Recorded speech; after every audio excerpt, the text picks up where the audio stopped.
വിജയേട്ടാ നമസ്കാരം. നമസ്കാരം. ഒഡീഷയാണ് നമ്മുടെ ചർച്ചാ വിഷയം. ഒഡീഷയിൽ നവീൻ പട്നായിക് അവിടെ വിട്ടിറങ്ങി. ഇപ്പോൾ മോഹൻ ചരൺ മാഞ്ചിയുടെ നേതൃത്വത്തിൽ ബി.ജെ.പി. സർക്കാർ അവിടെ അധികാരത്തിലേറിയ ശേഷം ഒഡീഷയിൽ വലിയ വലിയ മാറ്റങ്ങൾ ഉണ്ടാകുന്നു എന്ന റിപ്പോർട്ടുകളാണ് പുറത്തു വരുന്നത്. 1.5 ലക്ഷം കോടിയുടെ ഇൻവെസ്റ്റ്മെന്റുകൾ വരുന്നു, 50 ജോബ് ഓപ്പർച്യൂണിറ്റീസ് വരുന്നു. അപ്പോൾ ഇതൊക്കെ നമ്മൾ പ്രധാനമായിട്ടും നമ്മുടെ നാട്ടിലെ ജനങ്ങളിലേക്ക് എത്തണം എന്നുള്ളത് കൊണ്ടാണ് ചർച്ച ചെയ്യുന്നത്. കാരണം നമ്മുടെ യോഗി ആദിത്യനാഥിന്റെ പ്രോഗ്രസ് കാർഡ് ചർച്ച ചെയ്തതിൽ നല്ല അഭിപ്രായങ്ങളാണ് ജനം പറഞ്ഞത്. കാരണം അത് ഇവിടെ നിന്ന് ചർച്ച ചെയ്യാത്തതാണ്. പ്രത്യേകിച്ച് നമ്മുടെ മുഖ്യധാര മാധ്യമങ്ങൾ ഒട്ടും ചർച്ച ചെയ്യില്ല, കാരണം അവർക്ക് താല്പര്യമില്ല. അതുകൊണ്ട് തന്നെ ഇപ്പോ ഒഡീഷ എന്ന് പറഞ്ഞ സംസ്ഥാനം ബി.ജെ.പി. ഇപ്പോഴാണ് ഭരിക്കാൻ കയറുന്നതെന്നാണ് എനിക്ക് തോന്നുന്നത്. Subject to correction. ബി.ജെ.പി. മുമ്പ് അത് ഭരിച്ചിട്ടില്ല. അതെ അതെ അതെ ഇല്ല ഇല്ല ഇല്ല ബി.ജെ.പി. ഭരിച്ചിട്ടില്ല. അപ്പൊ ഇപ്പൊ ഭരിക്കാൻ കയറിയപ്പോ ഇപ്പോ നമ്മുടെ മോഹൻ ചരൺ മാഞ്ചി അദ്ദേഹം കഴിഞ്ഞ ദിവസം നിയമസഭയിൽ ഒരു കണക്ക് വെച്ചു. ആ കണക്കില് ബി.ജെ.പിയുടെ ഭരണത്തിന് കീഴിൽ സ്ത്രീകൾക്കെതിരെയുള്ള കുറ്റകൃത്യങ്ങൾ അതിഭീകരമായി കുറയുന്നു എന്നുള്ളതാണ് പറയുന്നത്. നമ്മൾ നേരത്തെ ഉത്തർപ്രദേശുമായിട്ട് ചർച്ച ചെയ്തപ്പോഴും ഉത്തർപ്രദേശിന്റെ ആ ഒരു ഒരു പൊളിറ്റിക്കൽ സ്ട്രക്ചർ ചർച്ച ചെയ്യുമ്പോൾ പോലും യോഗി ആദിത്യനാഥിന്റെ ഭരണ നേട്ടത്തിൽ ഏറ്റവും വലിയ നേട്ടം എന്ന് പറഞ്ഞാൽ ക്രമസമാധാന പരിപാലനമാണ്.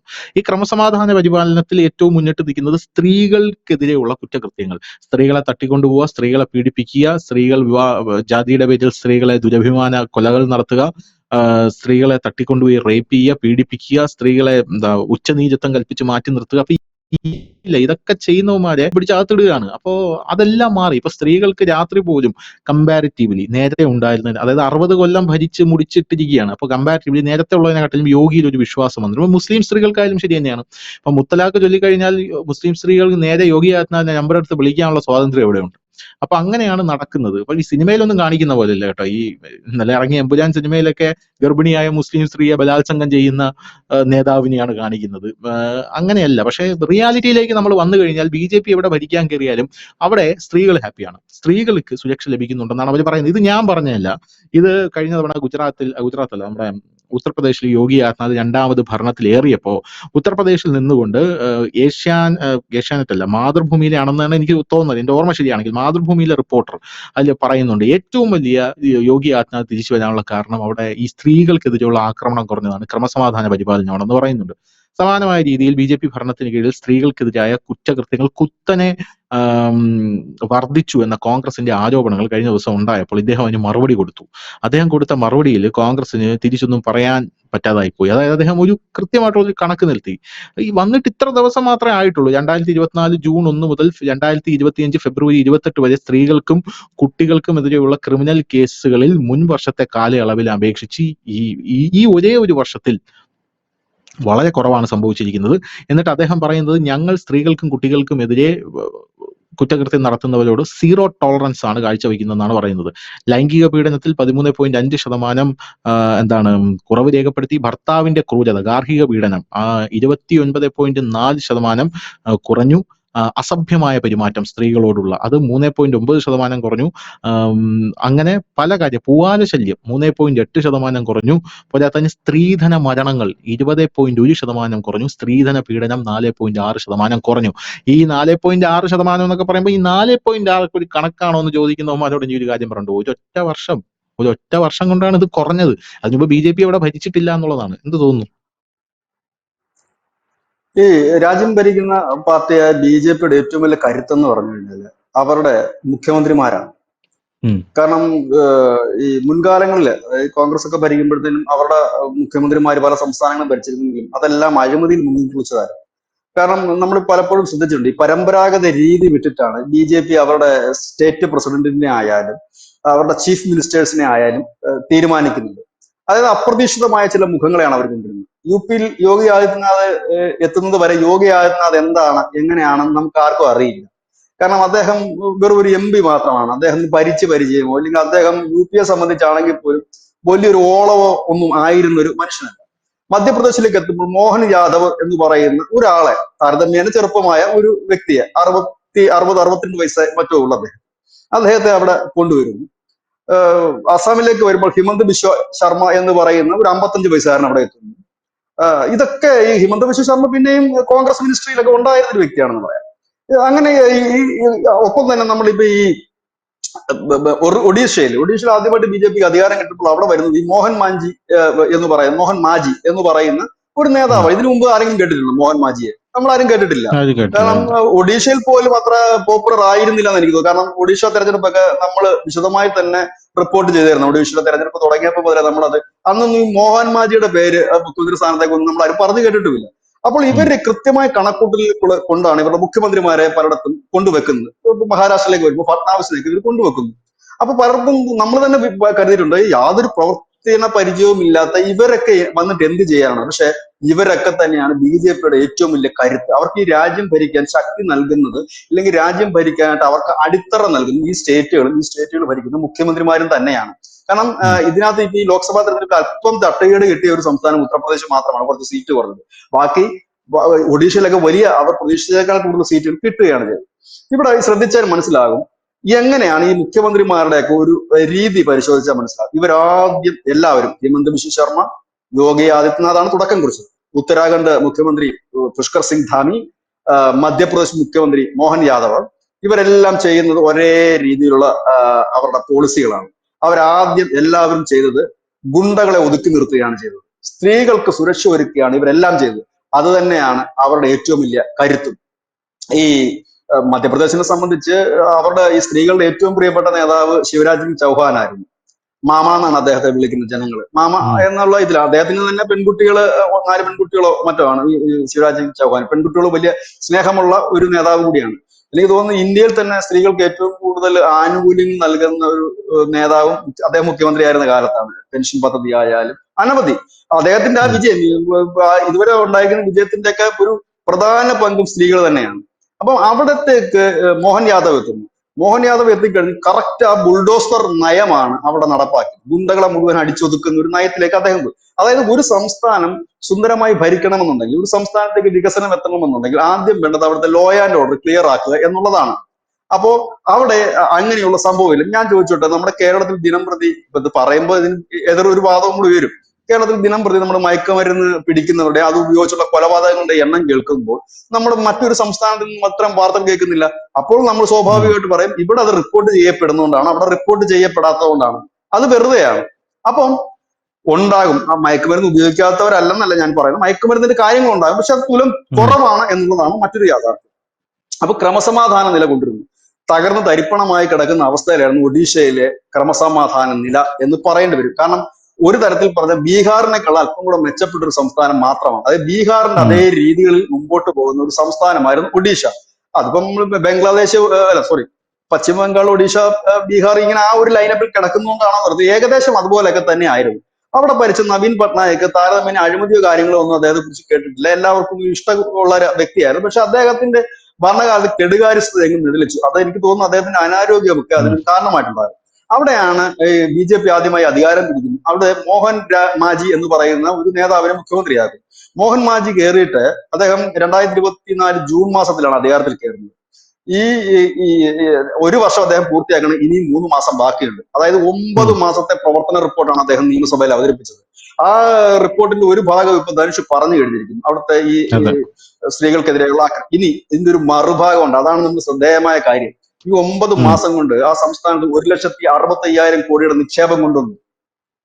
വെറും നിക്ഷേപമല്ല കൊണ്ടുവന്നു. വേദാന്ത ഗ്രൂപ്പ് ഒന്ന്, അതുപോലെ തന്നെ JSW സ്റ്റീല്, ടൈറ്റാനിയം സ്പോഞ്ച്, അതുപോലെ തന്നെ ടൈറ്റാനിയത്തിന്റെ മറ്റ് അനുബന്ധ കമ്പനികൾ, അങ്ങനെ 8ഓ 9ഓ സ്റ്റീല്, ഉരുക്ക്, അലുമിനിയം കമ്പനികൾ വന്നു കഴിഞ്ഞിരിക്കുന്നു അവിടെ. അതിന്റെ പണികൾ ദ്രുതഗതിയിൽ നടക്കുകയാണ്. ആദ്യ ഘട്ടം 50,000 പേർക്കുള്ള ജോലി ആയി. 50,000 പേർക്ക് ഈ 9 മാസം കൊണ്ട് ജോലി നൽകി കഴിഞ്ഞിരിക്കുന്നു. അതായത് അദ്ദേഹം പറഞ്ഞിരിക്കുന്നത് എനിക്ക് 5 ലക്ഷം പേർക്ക് എങ്ങാണ്ടാണെന്നാണ് എനിക്ക് തോന്നുന്നത്. 5 വർഷം കൊണ്ട് 5 ലക്ഷം പേർക്ക് തൊഴിലവസരം സൃഷ്ടിക്കുമെന്നാണ് അദ്ദേഹം പറഞ്ഞതെങ്കിൽ ഈ 9 മാസം കൊണ്ട് തന്നെ ഏതാണ്ട് അദ്ദേഹം കയറി ഈ 1,65,00,000 കോടി രൂപയുടെ നിക്ഷേപം കൊണ്ടുവരിക എന്ന് പറഞ്ഞാൽ ചെറിയ കാര്യമല്ല. അത് നമ്മൾ ശ്രദ്ധിക്കേണ്ട ഒരു കാര്യമാണ്. അവിടെ കൊണ്ടുവന്നു. അതായത് യോഗി ആദിത്യനാഥ് എന്താണോ അദ്ദേഹത്തിന്റെ സംസ്ഥാനത്ത് ചെയ്ത് അതിന് സമാനമായ രീതിയിലുള്ള കാര്യങ്ങളാണ് ഇപ്പൊ ഒഡീഷയും ചെയ്യുന്നത്. ഇങ്ങനെയുള്ള മുഖ്യമന്ത്രിമാർ വീണ്ടും വീണ്ടും തിരഞ്ഞെടുക്കപ്പെടുമ്പോൾ അതിനെ നമുക്ക് EVM-നെ കുറ്റം പറഞ്ഞതുകൊണ്ടോ മറ്റെന്തെങ്കിലും കുറ്റം പറഞ്ഞിട്ടോ യാതൊരു കാര്യമില്ല. നമ്മൾ മനസ്സിലാക്കേണ്ട കാര്യമുണ്ട്. ഇവിടെ നമ്മൾ രാവിലെ എഴുന്നേറ്റ് ഇവിടെ നിന്ന് വടക്കോട്ട് നോക്കും.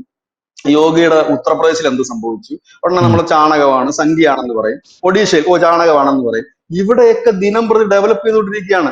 തൊഴിലില്ലായ്മ കുറഞ്ഞു വരികയാണ്. ക്രമസമാധാന നില കൃത്യമായി പോയിക്കൊണ്ടിരിക്കുകയാണ്. ഇതൊന്നും നമ്മുടെ മാധ്യമങ്ങൾ വാർത്തയായി നൽകാത്തത് കൊണ്ട് മാത്രമാണ് നമ്മൾ ഇവിടുത്തെ ജനം ഇത് അറിയാത്തത്. എനിക്ക് തോന്നുന്നു ഒഡീഷയെ കുറിച്ച് ഇതുവരെ വളരെ സമഗ്രമായ ഒരു ചർച്ചയോ മറ്റു കാര്യങ്ങളോ മലയാള മാധ്യമങ്ങളിൽ ഞാൻ വേറെ കണ്ടിട്ടില്ല. അവിടെ എനിക്ക് തോന്നുന്നു ഈ മോഹൻ മാജിയുടെ ഒരു ഭരണത്തിന്റെ രീതി കാണുമ്പോൾ എനിക്ക് തോന്നുന്നു ഇദ്ദേഹത്തെ ഞാൻ പുഷ്കർ സിംഗ് ധാമിയുമായിട്ടാണ് താരതമ്യം ചെയ്യുന്നത്. എന്താ കാര്യം എന്ന് വെച്ചിട്ടുണ്ടെങ്കിൽ ഈ പുഷ്കർ സിംഗ് ധാമി ഒരു സൈലന്റ് ആയിട്ടുള്ള ഒരു മുഖ്യമന്ത്രിയാണ്. അദ്ദേഹത്തിന് ഈ പ്രസംഗിച്ച ആളെ കൂട്ടാനുള്ള കഴിവൊന്നുമില്ല.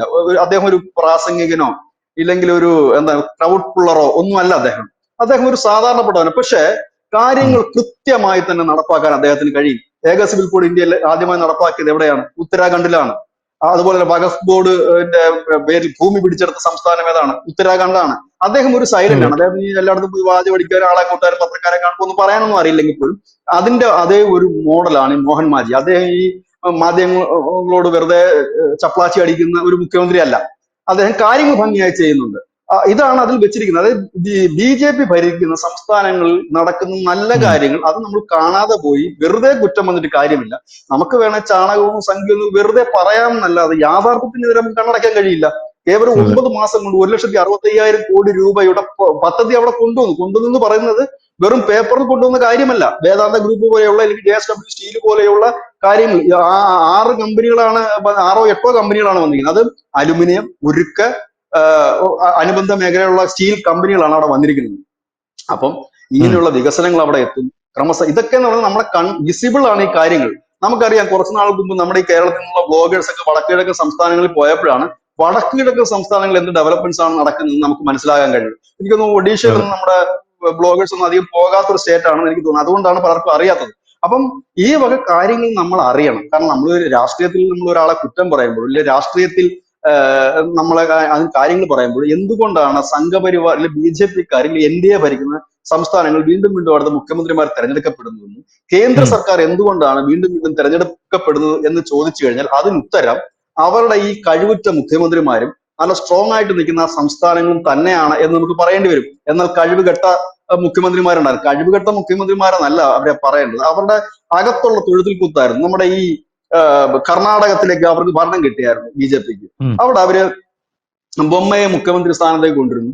കാരണം ഒന്നാമത്തെ കാര്യം കർണാടക ഗ്രൂപ്പും ഉള്ള ഒരു സംസ്ഥാനമാണ്. യെദ്യൂരപ്പ മാറി ആ കലിപ്പ് നിൽക്കുന്ന കുറച്ച് വിഭാഗം ബൊമ്മയെ നിൽക്കുന്നു. അതിനിടയ്ക്ക് ബൊമ്മയുടെ അനാരോഗ്യം, അങ്ങനെയൊക്കെയാണ് അവിടുത്തെ ഒരു ഭരണം അവർക്ക് നഷ്ടപ്പെടാനുണ്ടായ രാഷ്ട്രീയ പ്രശ്നങ്ങളാണ് അവിടെ. അത് കാലുവാരലാണ്, പരസ്പരം കാലുവാരലും ഒക്കെ ഉള്ള ഒരു സംസ്ഥാനമായതുകൊണ്ടാണ് അവിടെ. അതല്ലാതെ അവർക്ക് എന്നും ഒരു പരാജയം അവരുടെ മുഖ്യമന്ത്രിമാർക്ക് ഉണ്ടായിട്ടില്ല എന്ന് മാത്രമല്ല ആ മുഖ്യമന്ത്രിമാരൊക്കെ തുടർച്ചയായി ജയിച്ചു കയറുന്ന ഒരു കാഴ്ചയും നമ്മൾ കണ്ടു. അതിന് അപവാദമായിട്ട് അല്പമെങ്കിലും ഉണ്ടായിരുന്ന ശ്രീമതി വസുന്ധര രാജ സിന്ധ്യയാണ്. അവിടെയും ഈ കർണാടകയുടെ കാര്യം പറഞ്ഞത് കണക്കാണ്, തൊഴുത്തിക്കുത്ത് തമ്മിത്തല്ലുമാണ്.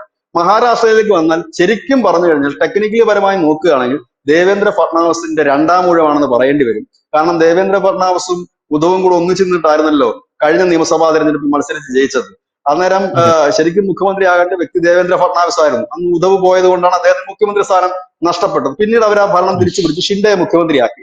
ഇപ്പൊ വീണ്ടും ഫഡ്നാവിസ് വരുന്നു. അപ്പൊ ശരിക്കും പറഞ്ഞു കഴിഞ്ഞാൽ ടെക്നിക്കലി പറഞ്ഞാൽ അങ്ങനെ അല്ലെന്ന് പറയാൻ പറ്റും. പക്ഷെ നമ്മൾ ഒരു ലോജിക്ക് വെച്ച് പറയുകയാണെങ്കിൽ തുടർച്ചയായ ഫഡ്നാവിസിന്റെ 2ാം വർഷമാണ് മഹാരാഷ്ട്രയിൽ. ഇനി ഒരിക്കൽ കൂടി മഹാരാഷ്ട്രയിൽ അദ്ദേഹം നല്ല രീതിയിലാണ് ഭരണം മുമ്പോട്ട് കൊണ്ടുപോകുന്നത്. ഈസി ആയിട്ട് വരാൻ കഴിയും. ഒന്ന്, ഇവരുടെ കുറഞ്ഞ പ്രായം.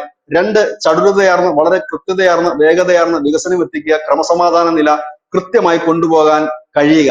ഇതെല്ലാമാണ് അവർക്ക് നൽകുന്ന ഒരു മേൽക്കൈ എന്ന് പറയേണ്ടി വരും. അതുകൊണ്ട് ഇത്തരം മുഖ്യമന്ത്രിമാർ ഉള്ളിടത്തോളം കാലം, ഇത്തരം സംസ്ഥാനം ഉള്ളിടത്തോളം കാലം BJP എന്നൊരു പാർട്ടിയെ സംബന്ധിച്ച് ഇനി എവിടൊക്കെ കിടന്ന് കുലുങ്ങിയെന്ന് പറഞ്ഞാലും എവിടൊക്കെ കിടന്ന് എന്തൊക്കെ തലകുത്തി മറിഞ്ഞെന്ന് പറഞ്ഞാലും ഒന്നും സംഭവിക്കില്ല. ഇന്ന് ഇന്ത്യയിൽ 20ഓളം സംസ്ഥാനം NDA ഭരിക്കുന്നത്.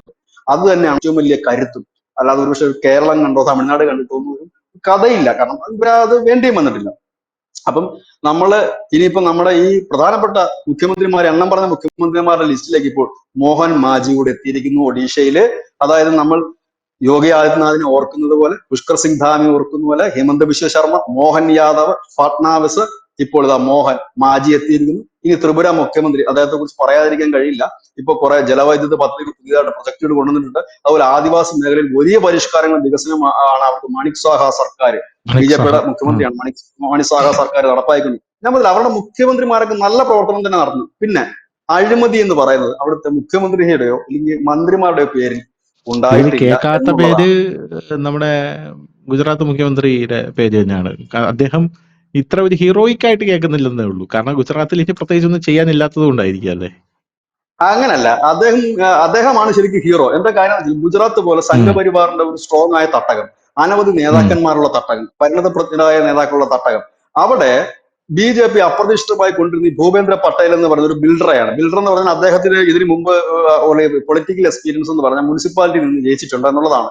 പക്ഷെ അദ്ദേഹം ആ നിയമസഭാ തെരഞ്ഞെടുപ്പിൽ ജയിച്ചത് 1,17,000 വോട്ടിന് 1,17,000 വോട്ടിന് വരുന്നു. മുഖ്യമന്ത്രി തീരുമാനിക്കാനുള്ള യോഗം നടക്കുന്നു. അപ്രതീക്ഷിതമായിട്ട് അമിത്ഷാ പറയുന്നു, ഈ മുഖ്യമന്ത്രി ഈ ഇരിക്കുന്ന അദ്ദേഹം അന്നത്തെ ചില മാധ്യമങ്ങളിൽ പറയുന്നത്, ഈ മുഖ്യമന്ത്രിമാരെ തീരുമാനിക്കാൻ BJPയുടെ MLA-മാരുടെ മറ്റും യോഗം ചേരുമ്പോൾ അതിന്റെ 3ാമത്തെ 4ാമത്തെ റോയിലാണ് ഈ പറയുന്ന ഭൂപേന്ദ്ര പട്ടേൽ ഇരിക്കുന്നത് തന്നെ. അപ്പോഴാണ് പറയുന്നത് ഈ ഇരിക്കുന്ന വ്യക്തിയാണെന്ന് പറഞ്ഞപ്പോൾ അന്ന് അവിടെ ഇരുന്നവരെല്ലാം ഞെട്ടിപ്പോയി. കാരണം ഒന്നാമത് സംഘപരിവാറിന്റെ ഒരു സ്ട്രോങ് സംസ്ഥാനമാണ് ഗുജറാത്ത്. അവിടെ ഇഷ്ടംപോലെ അവർക്ക് നേതാക്കളുണ്ട്. അവിടെയാണ് പുതുമുഖമായ ഒരാളെ, ഒരു ബിസിനസ്സുകാരനായ ഒരാൾ പെട്ടെന്ന് നടന്നു. എല്ലാവരും ഇതൊക്കെ വന്നാൽ എന്താകും എന്ന് ചോദിച്ചു. അദ്ദേഹം കയറിയതിനു ശേഷമല്ലേ മോദിക്ക് പോലും സാധിക്കാത്ത രീതിയിലുള്ള സീറ്റ് വർധനവ് ഗുജറാത്തിൽ BJPക്ക് ഉണ്ടായത്. അവര് റെക്കോർഡ് ഇട്ടില്ല, 145 എന്നുള്ള കോൺഗ്രസിന്റെ റെക്കോർഡ് ബ്രേക്ക് ചെയ്തത് 153 പ്രതിപക്ഷത്തെ തന്നെ ഇല്ലാതാക്കിക്കൊണ്ട് അദ്ദേഹത്തിന്റെ കീഴിലാണ് ഭരണം നടത്തിയത്. അവിടെ ഇപ്പോൾ ഈ ഗുജറാത്തിൽ നടക്കുന്ന വെച്ചാൽ അവിടെ ഒന്നാമത്തെ കാര്യം, ഗുജറാത്തിനെ കുറിച്ച് നമുക്കിപ്പോൾ കൂടുതലായിട്ട് ആൾക്കാർക്ക് കേൾക്കാൻ വലിയ താല്പര്യമില്ല. കാരണം എന്താണെന്ന് വെച്ചാൽ അവിടുത്തെ ഡെവലപ്മെന്റ്സ് നമ്മൾ കേട്ട് തഴമിച്ചു. കാരണം അവരൊരു ഒരു പ്രതിമ വെച്ചാൽ പോലും നമുക്കത് വലിയ വാർത്തയാണ്. കാരണം അവരത് വെക്കുന്ന എന്തോ ലാഭം കണ്ടിട്ടാണ്.